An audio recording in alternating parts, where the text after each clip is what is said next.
ಬಳಿಗೆ ಬಂದು ಪ್ರೇಮದ ನಯನ ತೆರೆದಳು, ಕಾವ್ಯದ ಒಳಗೆ ಕುಳಿತಳು.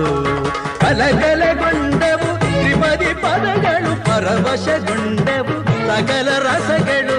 ഇരുಳು ಸರಿದು ಬೆಳಕು ಹರಿದು ಕನಸು ಮುಗಿದು ಮನಸ್ಸು ಚಿಗಿದು ಸರಿಗಮಪ ಪದನಿಸ ಸಂಚಾರದಲ್ಲಿ ಮೇಘ ಬಂತು ಮೇಘ, ಮೇಘ ಬಂತು ಮೇಘ, ಮೇಘ ಕಾವ್ಯದ ಮೇಘ. ಕನ್ಯಾ